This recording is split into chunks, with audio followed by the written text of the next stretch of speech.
have a test real soon. Oh, well, not real soon because of the. Yeah. When we come back, maybe we'll see. Maybe a quiz. Surprise you with one. Throw it out there. But we'll be remote, I guess. Are we actually doing like a final, like Yeah, well, I don't know yet. I haven't Ooh, that's a decided. good idea. Yeah, I like that. Yeah, we'll see. Remote final. I know it could be that citizenship test. Ooh, that would be a great one. You had to do it in the beginning of the year. Yeah, now see how much you learn. Yeah. It'd be so weird. Everyone would be getting hundreds. Oh my gosh, yeah, this is crazy. Wow. That's funny. All right, here we go. One, what is pure speech? What are examples of pure speech? What do we got? Hannah, go ahead. Pure speech is the idea taught through spoken or written words through conduct limited forms such as examples are face-to-face communication, broadcast speech, or written publication. Wow, good work. All right, yeah, so yeah, you're verbally expressing your opinion about a certain matter. Okay. Yep, it could be almost to the point you're writing in a book or a magazine. You're on social media. Okay, you're talking your opinion, your belief about something. Good, good, awesome. You. Devin, yeah, yeah, he's doing it. Two, what is symbolic speech? What are examples of symbolic speech? What do we got for two? Tiffany, what do you got for two? You didn't do it. What did you do all day yesterday? What did you do seventh period when you went to Mr. Gehring's? Oh, Kiesling, go ahead. What do you got, Kiesling? Not written form for communication. No, yes it is. How's it not written? Awesome. Good work. Good work. So not spoken, right? This is something that is presented through clothing. It might be an act or a demonstration. Okay. Out in front of a community or a group of people. Good job. Good job. All right. So court cases here. Section 3. Are you United gonna test States. this on the court case? Oh, there might be. There might be. Oh, man. Okay, here we go. United States versus O'Brien, 1968. What happened here? It's 1968. What was going on? What was going on? What conflict was going on there? Z? Okay, Vietnam War. So it had to be probably something along those lines. Good work, Z. Devin? Draft cards. Good work. Good work. So there's some pictures and videos of this, actually, of the draft cards. These people were out in New York burning up these draft cards in front of groups of people, and came to a point where many Americans were upset with this. Has caused a lot of tension and almost like a huge riot and fight out in the streets. I won't say it just happened in New York, but this is like the main one. And it came to a point where many of the people grabbed these big fire hoses and sprayed them down. You know what a fire hose does to someone, right, Kiesling? You're a firefighter, aren't you? What would that do if you blasted someone with it? It'd take your skin off, might kill you even too. How strong and forceful that water is. So yeah, it was really, really. I don't even know how to describe it. I couldn't imagine getting blasted with a fireman's hose or something. But yeah, so these draft cards getting burnt. They're trying to show their opinion about the Vietnam War. It's a form of symbolic speech, right? Because they're not really saying much. They might have been at the time, but they're burning the draft cards, showing it out in front of everybody. It's like, this is my opinion about the war. We don't belong in it. And what did they rule with that? What did they say? What happened here? What happened? Sarah, go ahead.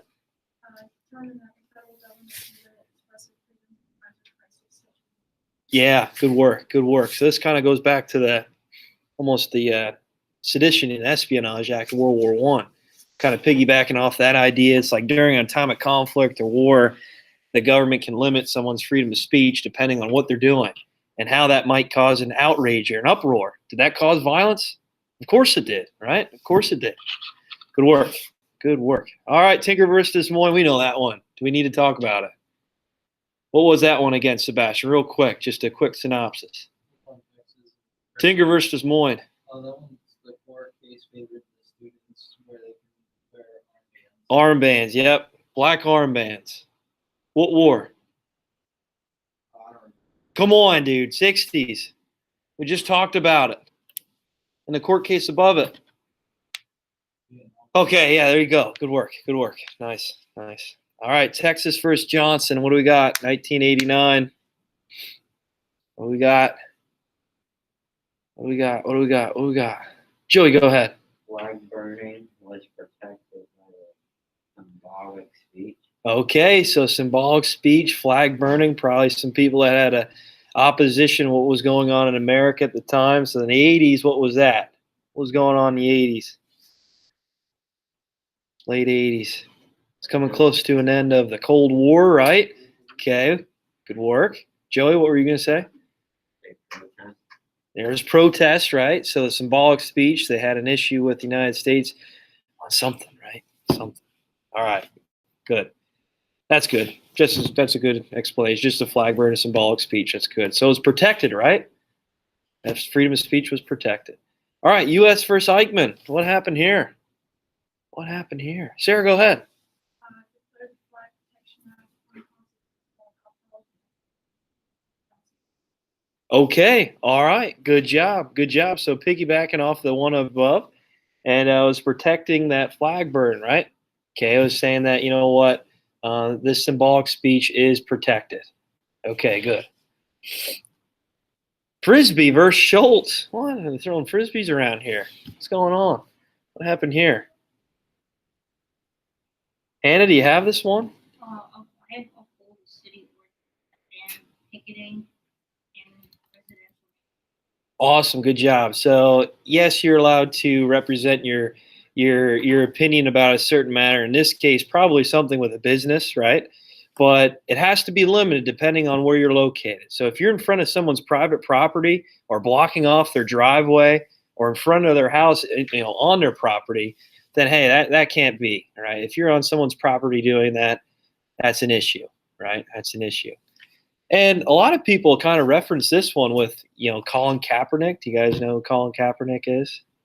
With his kind of his symbolic speech, his protests about pretty much just with with police brutality.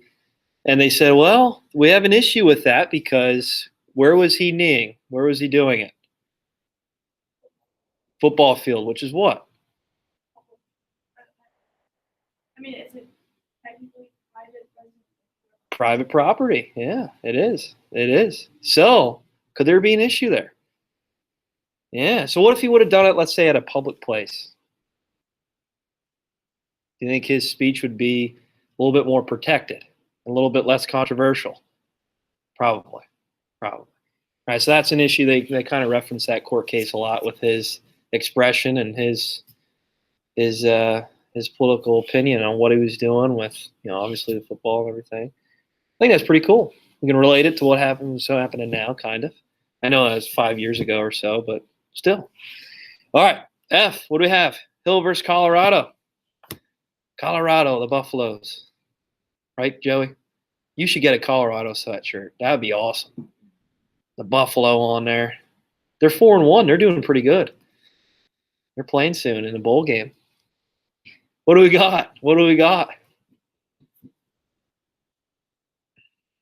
So they're approaching a person without a person consent in order to speak of offering leisure that the person with like health care and they have to, there's 100 feet of them. Good. Good job. Good job. All right. Good work. That's awesome. That's awesome. Does anybody else have anything to add to that one? Sarah, do you want to talk about that one a little bit? I just said upheld Colorado law prohibiting somebody from approaching another person without consent, like sell something or offer them something Yeah. within 100 feet of them. Awesome. Good work. Good work. And that might be just with policies, right? That might be something that's issued with the healthcare facility. A lot of that has to maybe do with people with conditions that might be coming in or out of the hospital. Maybe that might be an issue with the ambulances coming in to help these people out. Let's say an emergency situation could cause any type of delay, I guess you could say, right? That could be a huge issue. So yeah, good one. I think that's a pretty good court case and describes what was going on there, trying to limit that from happening. Because let's face it, if someone needed some assistance real quick and there were people there trying to sell stuff, it's like, hey, get the heck out of here. We got to help this person out. Right? Emergency situation. No, and didn't they pass something too with the drugs in school though? Yeah. Like that, like if you get caught selling drugs within a certain radius of the school, Yeah. harsher punishment. Oh, for sure. Yeah. You know what I mean?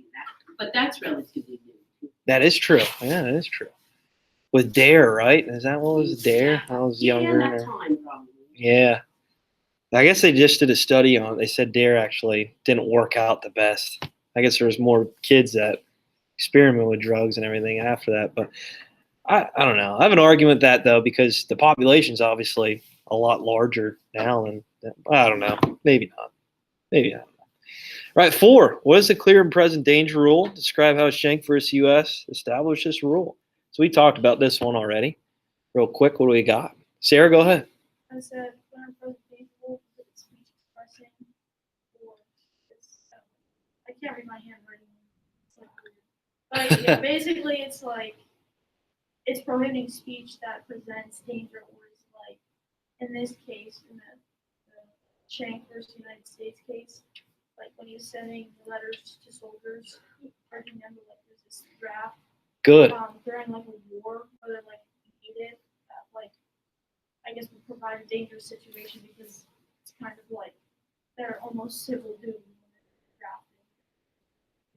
Yeah, good job. And that one represents the one we went over, the Vietnam War, the burning a draft card. It's very similar, right? Very similar. And we talked about Schenck already, United States, how he's sending letters out to people to try to resist the draft, saying, hey, they can't do this. They can't force you to fight in this war. It might go against your morals, your cultural aspects, your beliefs. And yeah, good job. Good job. All right. It's like danger, right? So clear and present danger rule. Bomb on an airplane. Bomb, bomb, bomb, bomb. I'm just kidding. You guys remember that? Meet the Parents? Okay. 5. What is the bad tendency doctrine? Describe how Gitlow versus New York established this doctrine. What do we have here? What do we got? What do we got? Devin, what do you have for 5? What's that?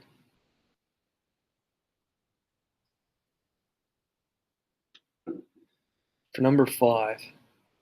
You have that one? Yeah, president of the States, like talking to talking bad about press was talking about the government and stuff. Okay. Yeah, so this was in 1925 going with the Red Scare. Okay, so Gitlow, he was trying to write about some of these issues with communism, and he was trying to promote his assembly, I guess you could say, and talk badly about the government and how things should change, right? He was saying that, you know what, there's going to be a labor strike and how workers should try to fight for their rights, pretty much. And as he was writing these in the magazines, newspapers, this caused an alarming message to many government officials, especially thinking that, you know what, this guy's trying to incite a rebellion. This guy's trying to promote people to fight against the government in order to, I mean, he meant it in better wages, better health care, better safety, but in this case, this was trying to bring out some sort of rebellious action. And that's what the government viewed it as. And that's where the bad tendency doctrine comes from. This person was trying to incite a rebellion, trying to incite people to fight for rights and for better pay, let's say.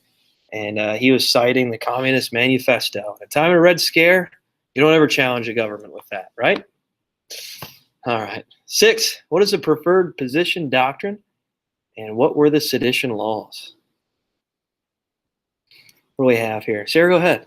I said the preferred position doctrine places the First Amendment in terms of importance. Like if any other amendment were to like counteract the First Amendment or infringe on any of those rights, and the First Amendment would automatically place them above them. Good. And the sedition laws were used to defend against speech that was kind of like against U.S. fundamentals of democracy and such. Yeah, yeah, good job. We talked about that with World War I happening.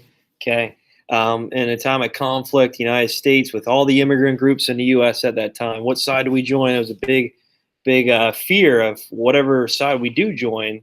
Those people, immigrants from that country, might rise up against the United States government. So there's limitations to that First Amendment. I'm glad you said the preferred position doctrine, saying that the First Amendment is always that number one, right? If there's any other action against another amendment, kind of goes. The First Amendment is that priority there. Good. All right. So A, Dennis versus U.S. 1951. What do we have? What do we got here? What do we got? Hannah, what do you have for A? Made it a criminal offense to advocate the violence of the government or to organize or be a member of any group or society devoted to such activities. Yeah, good job. So 51. All right. So this was the beginning of the Cold War, right at the end of World War II. And they're using some of these sedition laws that were established right at the end of World War I to make sure that people weren't talking badly against the government, the United States government, that weren't promoting communist beliefs, right, and customs, right, and not trying to establish this government, this type of government, into the United States. And this was a huge fear. This Red Scare was still happening, right? This McCarthyism might have been even worse after World War II than after World War I.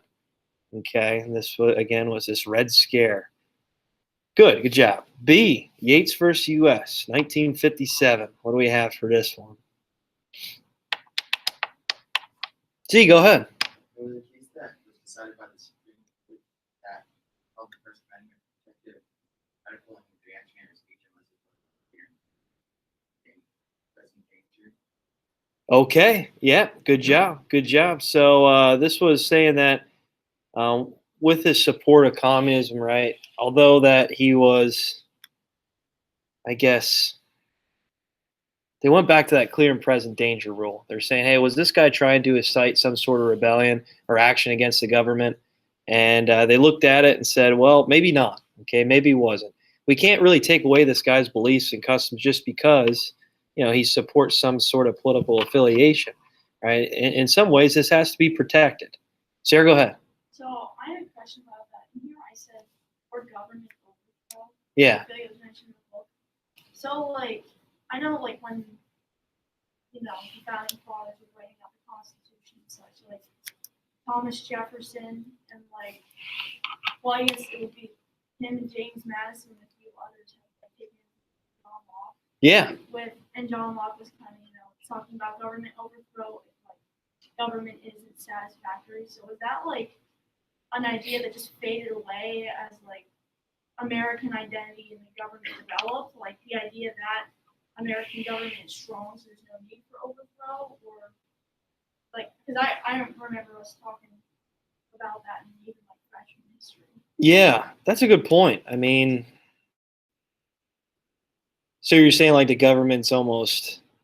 I don't know if it shifted from the idea that in a democracy, if government isn't satisfactory for people, that can be overthrown. Yeah. So if it went from that to, at this point, the We're- American government's strong and developed enough that it wouldn't be overthrown, and they're making court cases that are, establishing nuances in the Constitution and legality and all that. Yeah. So I don't know. That was just one of my thoughts when I was. that's a great point. So you're saying almost oh, we're this ideal government, and anybody that tries to challenge it, I mean, obviously is going to get ruled against, right? And there shouldn't be, I guess you say, any type of overthrow if the people are in, I don't know, in I guess say in bad opinion against the United States at the time, right? Is that what you're saying? Yeah. I don't like know if it. it's the Constitution at that point. I don't know. I feel like I'm thinking about it too much. Well, No, that's because the Constitution is supposed to be that's supposed to Supreme establish law of the democracy land. yeah. and all that, and how it's like, so that's our government is an institution, Uh-huh. and that it's powerful enough to uphold, whatever now. And Whatever then- might change, right? That's- Whatever that- might come that was about. just, I don't know, I was thinking about that a little.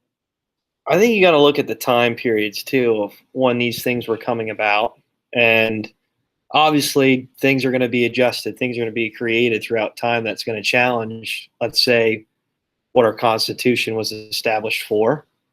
But I think for the most part, well, let's face it, with the United States, like we have changed even more, I would say, to a mixed market economy than what we were established in the 1700s and the 1800s. Yeah, yeah. I think if anything, we're more accepting of socialist ideas, right? And different types of programs to help support any type of groups of people. Like you look at it through the progressive era in the early 1900s.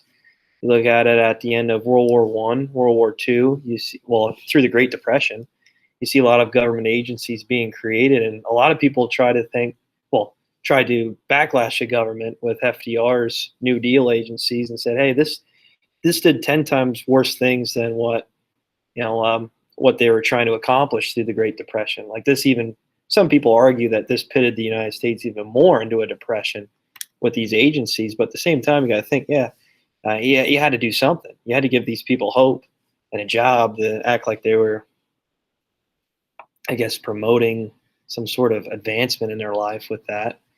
I don't know. You definitely got to look at the times, I think. It changes over periods of time. But when you look at the Constitution, the principles that were established with it, it's amazing those men in the late 1700s kind of almost predicted the future of what would happen and what was established. Yeah. Yeah, it's really, Times that they couldn't even know yeah, what we would be going through. yeah. And there's a lot of things too that maybe challenge what they've thought and things that they never obviously would have thought of. But for the most part, I mean, yeah, with these court cases, it seems like they're trying to hold up to the Constitution, making sure that it's followed by and abided by from here on out, which I don't know. I won't say it needs to be changed. I don't know if it needs to be altered. Maybe it does, right? And that's kind of why it's a working document. I didn't even, well, I was kind of thinking too, I don't know if in the Articles of Confederation if it mentioned government overthrow. Like that, I thought it had, and freshman year we had to read all that stuff. Yeah. I annotated it. I didn't get my annotations out to see. Yeah. I don't know, that was just something to my mind. Back to when it was founded, Uh-huh. I don't know, I kind of made it. I didn't realize, I didn't really consider the time into it. I just like, that was my initial thought. I was like, that's kind of, I'm not saying bad, but I thought it was like kind of interesting how they're, Yeah. and then they're upholding it. Like first they countered it, but then I feel like they reevaluated it Uh-huh. to recognize, it follows the lines of either the Constitution or founders' intention. Yeah. And I think it's cool that, like, even in the impeachment trial and all that, they bring up founders' intentions still to this day. Yeah, still. When they talk about like the Federalist Papers. Yeah. That was kind of cool. That is cool. It is. And like we were talking about before, it's just amazing how still this day, almost 300 years ago, like we're still bringing up their ideas, their beliefs, and again, many people challenge it. Many people agree with it to the T. So I don't know. It's up to interpretation. I definitely think the Times definitely has a stance with that, right? If they would be more accepting of these beliefs or these things to happen during a conflict or during, like, let's say the Red Scare, then what might happen afterwards, right? How do you keep order? How do you keep, I don't know. It's tough to say. I mean, it really is. That's a good point, though. Great point. It's a great point. All right, C, Brandenburg versus Ohio. Last one. What do we have here? What do we have here? This last one. Sarah, go ahead. Finish her off. I said the court ruled in favor of taking a member at the rally and cross burning who refused to end the rally and established that lawless action needs to. Well, I can't. So like I said, I can't read it. but it's like, there needs to be like clear and present danger, so like they're not threatening anybody, even though it's kind of like, can be considered harassment what they're doing. Yeah, very, very hated, like almost like a symbolic hate speech in a way, right? Yeah.